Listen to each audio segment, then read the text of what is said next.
Hello Boro fans, it's Joe from Boro Fan TV and this is the preview for the upcoming game on Tuesday the 14th of January with an 8:05pm kickoff as the Boro take on Tottenham Hotspur in the third round replay of the Emirates FA Cup at Tottenham Hotspur Stadium. Now, coming off the game against Derby, the 2-2 draw, another one which we could have held on to a win quite easily, but we didn't. It took a 90th minute volley from Dwayne Holmes for Derby to snatch a point off us, which was really, it was an even game, even though we could have won it, because we started out so well in the first half with Lewis Wing grabbing a trademark strike, and then obviously, a little mistake at the back which could have been avoided allowed Jason Knight to equalise with Derby, and then we got the look of the break with the penalty, which Paddy McNair converted, and then obviously I just said about Dwayne Holmes' volley. But a point would have been better off either way, from my point of view, to be honest. Not saying that we could have held on to the win quite easily against Derby, but it's one of those. But we're still unbeaten now in our last 6 games, going into this replay at the new home of Tottenham, which I understand we're taking over just under 4,000. We're taking down to the new Tottenham Hotspur Stadium, which, to be honest, I agree with most Boro fans. I agree we could have took more, to be honest. I would have said about 5,000, but, it is what it is. It's midweek, it's a long trek down to London, and some of us have to get back for work.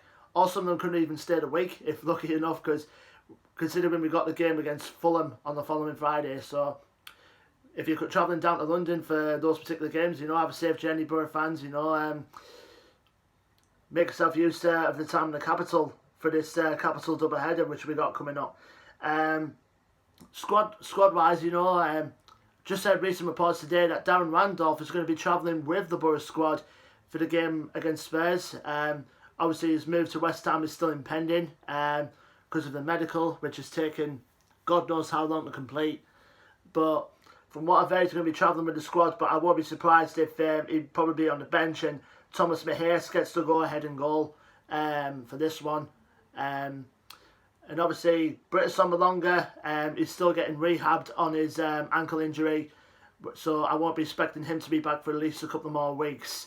But apart from that, the squad's all good to go. Obviously we've still got Friend to come back, we've still got Dykesdale to come back, and we've also got Shotton to come back, and Ayala as well. So we see which squad which Woody will come up with for the game in midweek.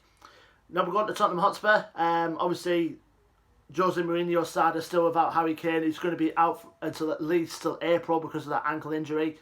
They'll be coming in well and truly motivated, after reforcing to a replay, and their last result in the Premier League, they suffered a 1-0 home defeat at the hands of Liverpool.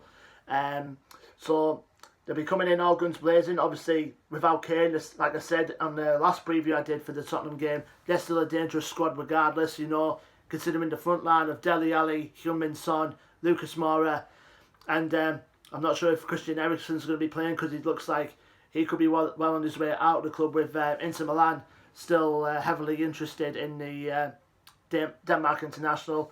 But he's still got the likes of Moussa Sissoko, Giovanni Lo Celso on there as well. And obviously, Jose Mourinho will still have his side pumped up because, like I said, the FA Cup will probably be one of the major cups that Tottenham will have an interest in winning in this season, considering they're still in the Champions League as well. So, but I think they want to make the FA Cup their main priority this season, from most perspective, and for Jose Mourinho's perspective. Going back to the 1-1 draw we had with them at the Riverside, Ashley Fletcher's goal, could have sent us, to the next round, which I'll discuss in a bit. But obviously Lucas Moura's equaliser forced us to go to the new home of Spurs, which obviously most Boro fans are looking forward to.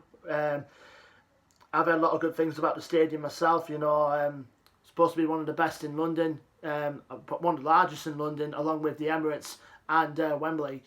So if you're going down there, have a safe journey and make most of the facilities they've got in the new stadium, because I know, particularly from the big perspective, the big machines I've heard about from most away fans that went up there. So expect a safe journey, Boro fans. And like I said, if we do get past Spurs in this round, we've got a long trip to St Mary's Stadium to take on Southampton in the next round, which will be another ball ache for us to travel. But that's just the passion of the cup, isn't it, Boro fans? Let me know your predictions and thoughts going into the game in the comment section below. Don't forget to like, share and subscribe as always. Our social media links are also in the description below.